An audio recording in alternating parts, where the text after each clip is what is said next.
ഈശോയിൽ എൻ്റെ ഏറ്റവും പ്രിയപ്പെട്ട സഹോദരങ്ങളെ, യോസേപ്പ് പിതാവിൻ്റെ കൂടെയുള്ള നമ്മുടെ 4-ാമത്തെ ദിവസമാണ്. ഇന്ന് യോസേപ്പ് പിതാവിൽ നമ്മൾ പഠിക്കാൻ പോകുന്നത് വലിയൊരു ധൈര്യത്തെക്കുറിച്ചാണ്. എന്ന് വെച്ചാൽ നമുക്ക് എല്ലാവർക്കും ഉണ്ടാവില്ല ചില കാര്യങ്ങളെക്കുറിച്ച് പേടി, പുതിയൊരു സ്ഥലത്തേക്ക് പേടി, ആളുകളെ പേടി, പുതിയൊരു സിറ്റുവേഷനെ ഫേസ് ചെയ്യാൻ പേടി, അറിയില്ലാത്ത വലിയ പരിചയമില്ലാത്ത സ്ഥലങ്ങളിൽ പോയി നിന്ന് ജോലി ചെയ്യാനോ പഠിക്കാനോ മിനിസ്റ്റർ ചെയ്യാനോ ഒക്കെ ഉള്ള ഒരു പേടി. നമ്മളിന്ന് ആ പേടി ഒന്ന് മാറ്റിയെടുക്കാൻ വേണ്ടി യോസേപ്പ് പിതാവിൻ്റെ സഹായം പ്രത്യേകമായിട്ടൊന്ന് തേടുകയാണ്. നമുക്കിപ്പോൾ പല കാര്യങ്ങളെക്കുറിച്ച് പേടി ഉണ്ടാവുമല്ലോ.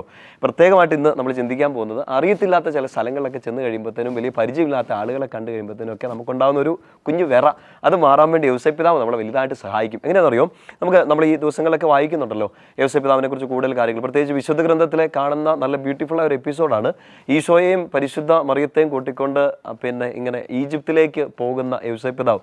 നമ്മൾ ആ സിറ്റുവേഷൻ ഒന്ന് വിഷ്വലൈസ് ചെയ്ത് നോക്കണം. അറിയത്തില്ലാത്തൊരു സ്ഥലമാണല്ലോ ഈജിപ്ത്. അവരുടെ ഭരണമല്ല, അവരുടെ നാട്ടുകാരല്ല, യഹൂദരല്ല, വിദേശികളുണ്ട്. അവിടെ ചെന്നൊരു പ്രവാസിയായിട്ടൊക്കെ നിൽക്കുമ്പോൾ അവിടുത്തെ സിറ്റുവേഷൻ എങ്ങനെയാണെന്ന് അറിയില്ല. പരിചയമില്ലാത്ത ഒരാളാണ്, പരിചയമില്ലാത്തൊരു സ്ഥലത്തേക്കൊക്കെ ചെല്ലുകയാണ്. അവിടെ ആരെയും ബന്ധുക്കളെ കിട്ടിയതായിട്ടൊന്നും നമ്മൾ വിശുദ്ധ ഗ്രന്ഥത്തിൽ വായിക്കുന്നില്ല. പക്ഷെ അവിടെ ഈ കുഞ്ഞ് ഉണ്ണീശോയെയും പരിശുദ്ധ മറിയത്തെയും കൂട്ടിക്കൊണ്ട് അങ്ങോട്ട് പോകുന്നു. അവിടെ കുറേ കാലം നിൽക്കുന്നു. എന്ന് തിരിച്ചു വരുമെന്നുള്ള വലിയ പിടിയൊന്നുമില്ല. പക്ഷേ യോസേപ്പ് പിതാവ് അവിടെ ധൈര്യത്തോടെ നിന്നു.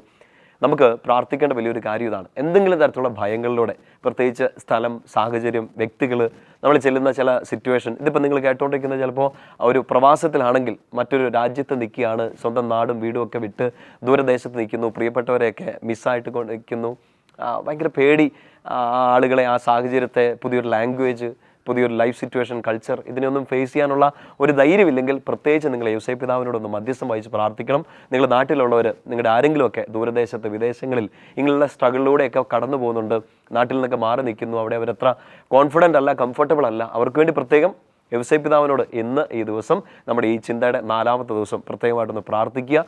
മത്തായി സുവിശേഷം 14:27 ഈ യോസേപ്പ് പിതാവിൻ്റെ പ്രിയപ്പെട്ട കുഞ്ഞുവാവ വളർന്നു വലുതായി ഈശോ തൻ്റെ പ്രിയപ്പെട്ടവരോട് പറയുന്നുണ്ട്, ഭയപ്പെടേണ്ട, ഇത് ഞാനാണ്, ധൈര്യമായിരിക്കുക. യോസേപ്പ് പിതാവ് വലിയൊരു മധ്യസ്ഥം നമുക്ക് വേണ്ടി, നമുക്കൊരു ധൈര്യം ഉണ്ടാകാൻ വേണ്ടി പ്രാർത്ഥിക്കുമ്പോൾ ഈശോയാണ് ആ ധൈര്യം നമുക്ക് നൽകുന്നത്. ഈശോ പറയുന്ന വാക്ക് ഹൃദയത്തിലേക്ക് ഏറ്റെടുക്കുക. നിങ്ങൾ എവിടെയായിരുന്നാലും ഇന്നിപ്പോൾ ഈ വചനം കേൾക്കുന്ന സമയത്ത് ധൈര്യമായിരിക്കുക, ഭയപ്പെടേണ്ട, കൂടെയുള്ളത് ഈശോയാണ്. ആ ഈശോയുടെ ധൈര്യത്തിൽ, വിശുദ്ധ യോസേപ്പ് പിതാവിൻ്റെ വലിയ മധ്യസ്ഥത്തിൽ ഞാൻ നിങ്ങളെ അനുഗ്രഹിക്കുന്നു. എല്ലാവിധ ഭയങ്ങളും, ഈശോയുടെ സാന്നിധ്യം നിങ്ങൾ ഇന്ന് എടുത്തു മാറ്റട്ടെ. പിതാവിൻ്റെയും പുത്രൻ്റെയും പരിശുദ്ധാത്മാവിൻ്റെയും നാമത്തിൽ ആമേൻ.